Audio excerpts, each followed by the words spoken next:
lots of emotion. Big day. Last one. Times. For those of you from out of town that want to know what happens when you show up to church late, you now know.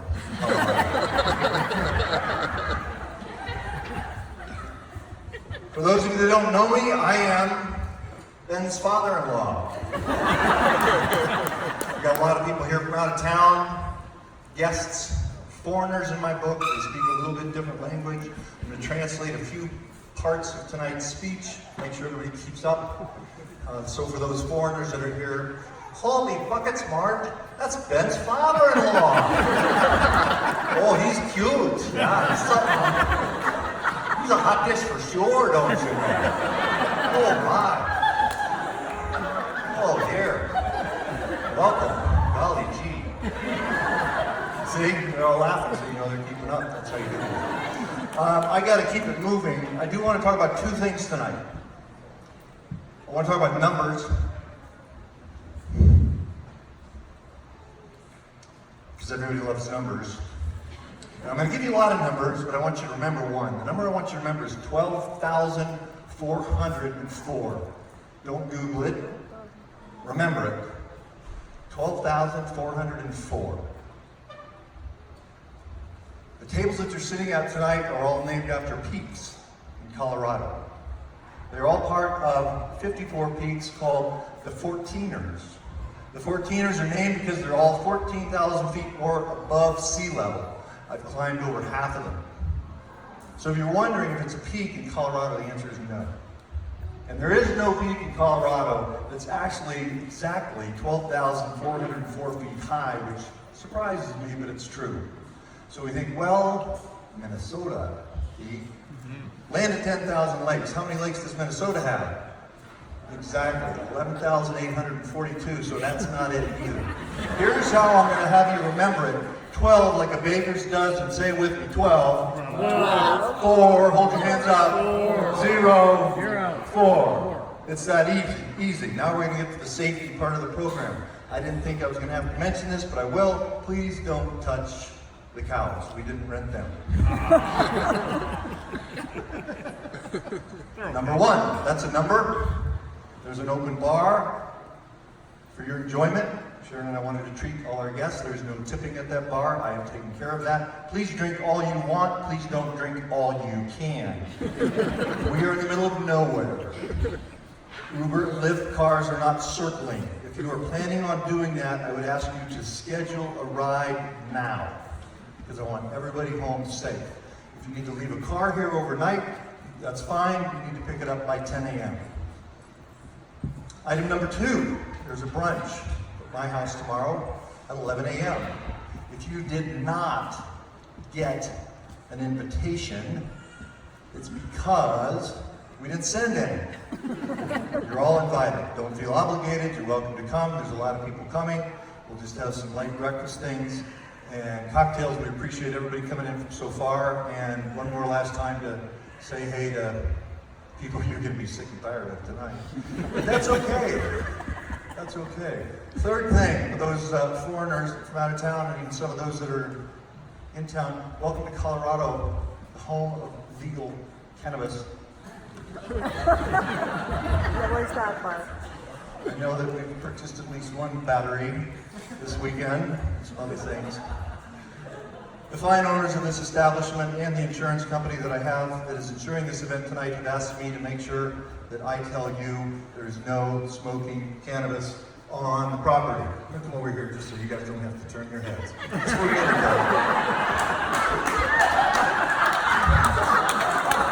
I hate that. There's no smoking cannabis on the property. If you want to have a cigarette or a cigar on the patio, that's fine. If you want to smoke cannabis, you have to get in your car, you have to drive past the gate and go out off the property. Or you can go through these doors, so you can find the trailhead, so you can hike to the top of the bluff. That's where I went. Oh, I'm hot. I'm really hot. But we'll talk more about that later. That's not important right now. Let's talk about something that is important, and And we do that by getting the goose up. Does everybody know this? The foreigners do. Get your goose up. We find the maintenance over here. Thank you. Here at the real head table, I want to introduce Kathy Miettunen and Jim Miettunen.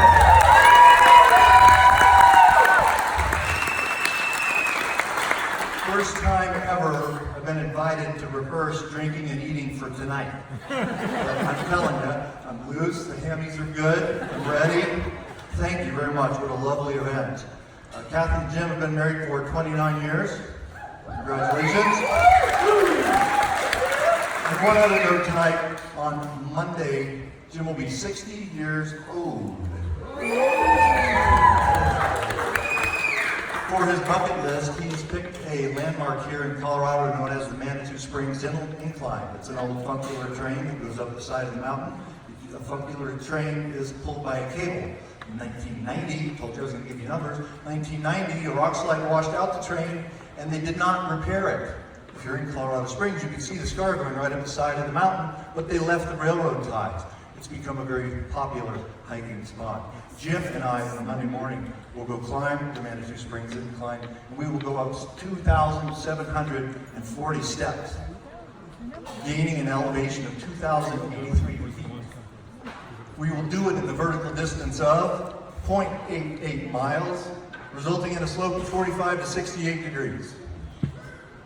If you are hiking stairs, that's the equivalent to 150 stairs in a building, which is only at 35 degrees slope. We should all be as lucky as Jim on our 60th birthday to be able to accomplish such a feat. And I'm very serious about that. Hey, Jim. Let me set this here. Moving to his right, I'd like to introduce Linda Collins. Linda's wife, Linda's Kathy's oldest sister. Her husband Steve could not be here tonight, but Linda and Steve are on year 49. Right? Here's this lovely lady in blue. This is Sharon's mother, Joan Bierman. Her husband could not be here tonight. His name is Al. Al and Joan are celebrating their 61st year.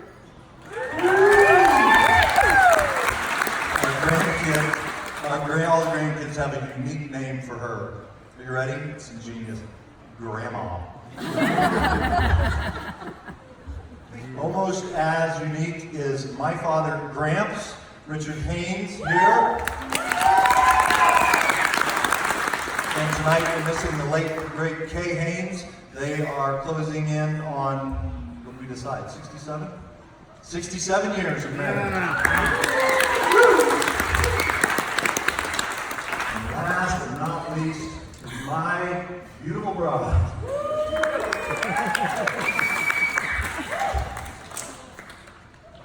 How many years? Yeah.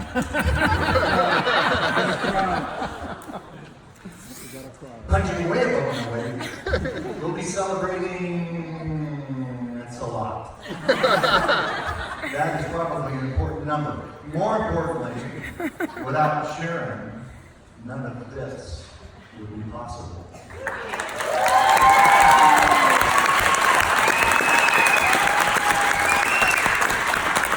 Thank you, Sharon. A couple other members of the cast in the play. My daughter, this is Kelly Haynes. You haven't done anything, you don't have to applaud. Kelly is my first child, my first daughter, and my first to get married. 18 months ago today, we stood in this room and celebrated their anniversary. Happy anniversary and a half. Seated next to her, her husband Joe, he was actually here too. Joe is my first son-in-law. Joe is my last son-in-law, and that makes Joe my favorite son-in-law. One of the things you know about Joe, he's actually quite smart. He's got his undergrad in civil engineering. He's got a master's in business. And 2 weeks ago, for the Wygans, well, at the Wygan wedding, he got his doctorate after 5 vodka tonics in conga line.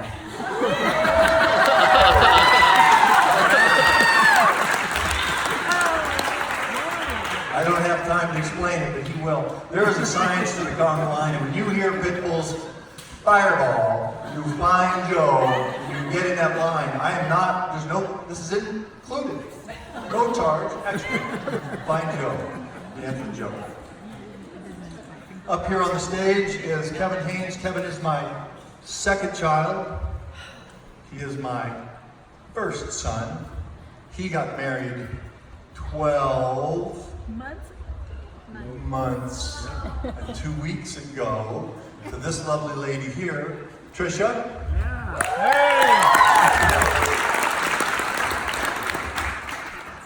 Trisha also just got her real doctorate from the University of Northern Las Vegas in physical therapy.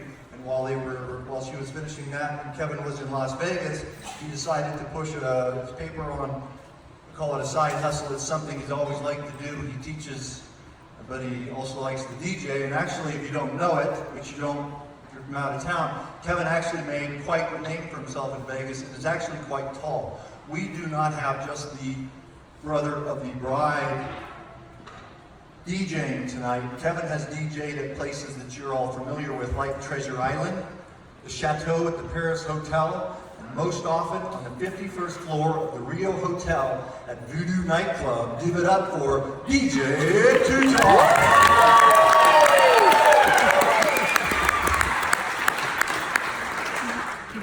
That's okay. Big intro. Flames. This is Katie. Katie is my third child. My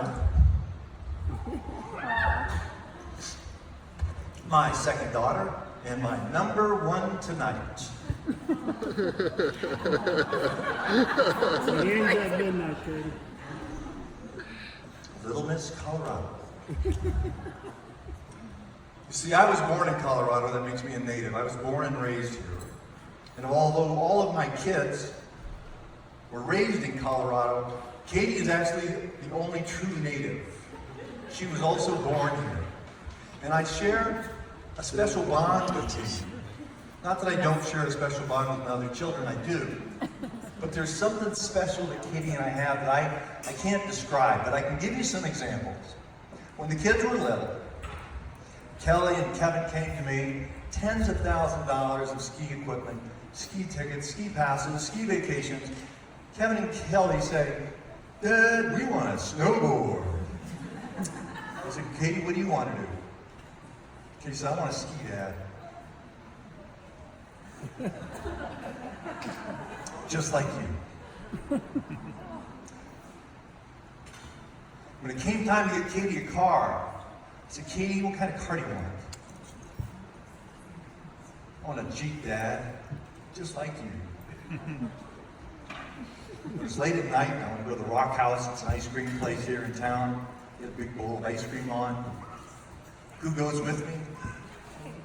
Well, they all go. Don't be stupid. It's ice cream. And so we have this bond. And when it came time for university, I got concerned because she came to me. She said, "Dad, I don't want to go in state. I want to go out of state."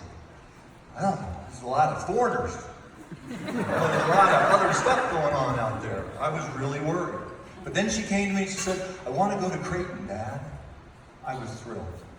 Creighton, small Jesuit Catholic school in the Midwest, bridging art, health, business, and law. It was perfect, serene. I was thrilled with her choice. Sharon and I packed her up. We drove her out. We moved her into her dorm. We moved her in. It was a beautiful August evening. We decided to go for a walk on campus. It was lovely. It was really nice. We're walking down campus, in the middle of campus, and all of a sudden this homeless man jumps out in front of us. This is a true story. But we used to call them hobos. So this hobo jumps out in front of us, scared the bejesus out of us, and he's this scraggly looking dude, his blonde hair, and he's got these big buck teeth, and he goes, "My name's Ben. I'm from Minnesota."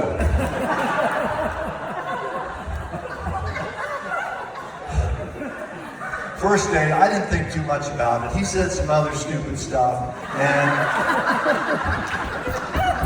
we walked around. We walked around him. And I didn't know that then, but I do know that now, that was the day of the second thing that I want to talk about, which is the battle between Colorado and Minnesota, also known as the day I lost Katie. A couple months later, didn't think too much of it. Katie calls me on the phone, how you doing? Great, what are you doing? She goes, I'm gonna go to coffee with that guy. I said, you mean the hobo? She said, he's not a hobo, Dad. He's from Minnesota. I said, you don't understand, Minnesota. I said, they go ice fishing in the winter. There are perfectly good fish in the frozen section of the grocery store. I said, they have a bluff there on the St. Croix River called Afton Alps they go ski on. That's not what you do on bluffs. I said, they root for this unknown football club called the Vikings. I said, they yell out stupid things like, "Stole!" I said, they haven't quit crying since they lost their best quarterback, Brett Favre. Except for the one glimmer of hope when they played the trick on the Broncos and gave us Case Keenum. I said, these people are barbarians. Barbarians. She said, I'm going anyway. That day, I knew the battle between Colorado and Minnesota, aka the day I lost Katie, was on. I would strategically put together a 1-2 punch and knock out this foreigner from my life and all of the bad things that he brought around my little Miss Colorado. And so it began. It was easy. Skiing and road trips. Piece of cake. So I called him up. I said, hey, why don't you and the hobo come out? We'll go skiing for a week. Okay, he flies in. So we're driving up to go to the condo, and the hobo's in the back there. He's like, oh, yeah, so where's the condo, eh? He's like, oh, yeah. He said, yeah, it's up north, you know? He's like, oh, yeah, I know exactly where that is. I'm like, it's west. We get up there. I take him to Top of Vale. We ride the goggle up Top of Vale, one of my favorite runs, a Game Creek Bowl, a run called Ouzo. Semi-density conifer, bladed tree run. It had snowed 1.5 feet the night before. Morning, first tracks. We call it smoke. It's so light here. So there's 1.5 feet. Oh, for the foreigners, that's about 50 centimeters. There's 1.5 feet of smoke on the ground. It's a Canadian system, right? You know Canadian, eh? Yeah. All right. There's about 1.5 feet of smoke on the ground. It's beautiful. It's serene. I pick my line. I drop in, I start my descent. I go into the first turn, it's unbelievable. Come up, wait, next turn. Smoke is billowing over the top of my skis. It is a Colorado day. Smoke is hitting me in the chest. You can hear it. You can hear it hit your coat. It's billowing over my face. Unbelievable. We call it a snorkel day. I link like 20 turns. I come around a tree, and I decide I better stop and see where the others are. Pull up beside this tree, and all of a sudden, in the peace and quiet, I hear the hobo. Look out! I turn. The hobo, trying to show me he could keep up, has followed the path through my smoke. He's got way too much speed. He comes around, he sees me, he leaves my trail, he hits the fresh smoke, boom! He goes tumbling. He goes into this tree, hits the tree, the snow falls off the limbs, and he disappears into the tree well, and the snow goes down on top of it. Now, a lot of you don't live here, but you don't know this, but you can die in the winter in a tree well. People die. They suffocate. It's so bad. And people have died in Vale, on Ouzo, in tree wells. He's gone. I pop out my skis. I go running over there. I look down. It's dark, but I can see him. His face is clear. I really can't see the rest of him. He's under snow. His eyes are like slits, and I can't tell if he's moving. So I said, hey, what do you mean, look out? Downhill skier has the right of way. Hobo. The rest of the week didn't get any more better. He had altitude sickness and he laid on the couch. And then he tried to make it up the last day on Kenosha at Breckenridge. It's a 6-pack chair. It's called the detachable quad. The chair slows down when you get on. It's the whole family up there. We're up blind, waiting for the chair. You can hear the motor. All of a sudden the motor goes, brrr. I hear this schoolgirl screaming, ah, ah. I'm like, oh, did the Vikings win a football game? I look back, there's the hobo underneath the lift, sprawled, kicking. So embarrassing. Oh God, it was terrible. So the lifties pick him up and they put him up in line with us. And they brush the snow off his orange onesie. He stuck the straw week back in his mouth. And they turn on the lift. We get on the lift and I'm like, oh, what the heck? And he's like, whoa, conga line Joe put his pole in front of my boot. I said, were you not listening 10 minutes ago when I just said, my favorite son-in-law? It didn't go so well for the hobo. Katie was there to see it all. And at the end of the round of skiing, the score of the Battle of Colorado versus Minnesota, aka the day I lost Katie, stood Minnesota 0, Colorado 1. Road trips. I grew up in a private plane, thanks to Gramps. When you road trip in a private plane, you do not land and stop to go to the bathroom. You do not land and stop to eat. You go. You get there. There are only 3 things that you stop for when you're flying in a private plane, and that's you've run out of fuel, you've run out of sick bags, or you've reached your destination. That's it. My road trips were no different than the kids knew this growing up. It was the Colorado way. Plane, car, didn't matter. Get there. It's called Road Trip Club. And there's lots and lots of rules to Road Trip Club. And I won't do them all, but I'm going to give you a couple. The first trip of Road Trip Club, you do not talk about Road Trip Club. The second rule of Road Trip Club, you do not talk about Road Trip Club. But I'm being forced to talk about Road Trip Club tonight because you deserve the truth. But I don't think you can handle the truth. In Road Trip Club, we use words like gear up, ETA, final approach, and good landing. We use these words built as a backbone of a life spent traveling. The hobo used them as a punchline. I have neither the time nor the inclination to explain myself to a man who rises and sleeps underneath the blanket of road trip efficiency which I provide and then question the way in which I provide it. I would prefer you just went on your way and said thank you. Otherwise, I suggest you fill up the car and try again. Either way, I don't care why on your last road trip you stopped at Nordstrom Rack. Annie, Dom, intervention time. We don't talk about Road Trip Club. She posted it on Snapchat. And at the end of round 2 of Colorado versus Minnesota, aka the day I lost Katie, the score stood Minnesota 1, Colorado 1. The next event that happened, I did not expect. I felt like Drew Carey in Dumb and Dumber, his character Lloyd Christmas. I got robbed by a little old lady on a motorized scooter, and I didn't even see it. Let me tell you about the Colorado State Fair.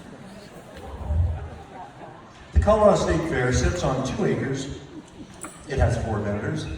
They all serve tamales, made in their kitchens at home. Last year there were 10 visitors, and only 3 were shocked. Needless to say, we didn't grow up on the state fair.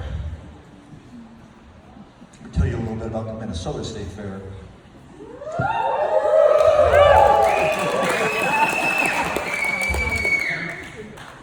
Write this down. The Minnesota State Fair was founded in 1859, same year as my beloved Breckenridge. They brought electricity to the Minnesota State Fair in 1899, which allowed it to stay open later into the night and bring in more electrical rides. The Minnesota State Fair sits on 300 acres and has 322 vendors serving over 500 delectable delights. Sweet Martha's Cookies makes more than 3 million cookies a day, and their favorite flavor? Apple. Last year, the Minnesota State Fair set a record of attendance with 2,049,000 people in attendance. It's a big deal. I didn't think much of it. I was out in the yard working one summer, and all of a sudden my phone rang. I looked at it. Oh, it's little Miss Colorado. Hey, Katie, what's up? Holy buckets, Dad! The hobo took me to the state fair, don't you know? We had something on a stick and several hot dishes, and we had a pop. I said, who is this?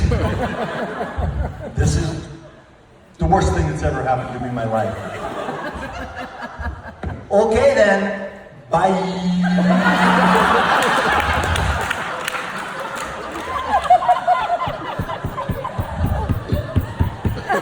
And at the end of round 3, in the Battle of Colorado versus Minnesota, aka the day I lost Katie, the final score stood Minnesota 2, Colorado 1.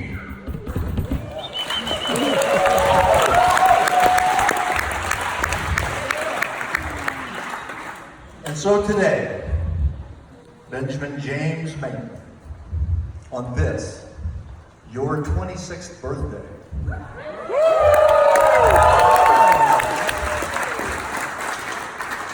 I gift you my daughter, Katie.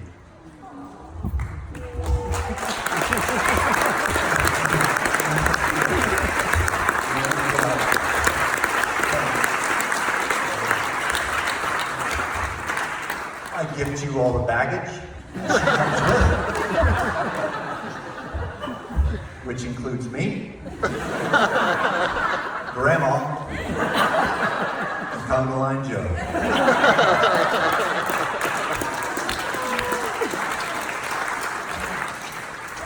And I will give you one other gift of information. In 14 days, it will be August 10th, 2019. And on that day, Sharon and I will celebrate our 34th year of being married. That means we will have been married, thank you. We will have been married 12,404 days. And 18 days.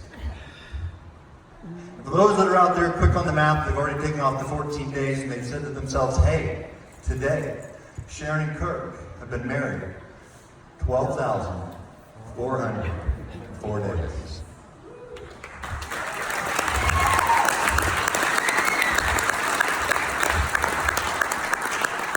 And if you ask Sharon how those 12,404 days have been,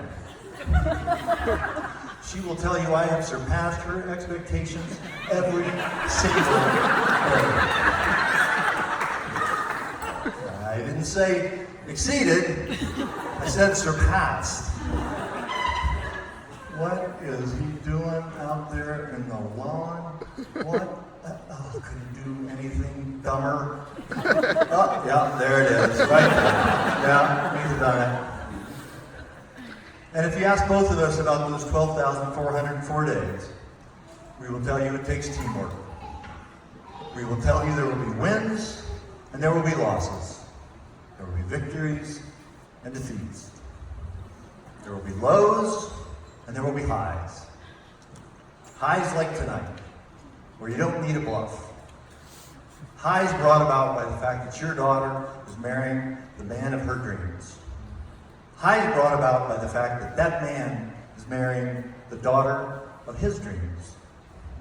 And what I'd like you to do is raise and join me in a toast, a simple toast to welcome your guest.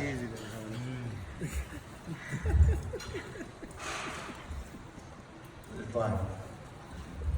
Welcome, guests, foreigners, friends, family, and loved ones. Here's to being high.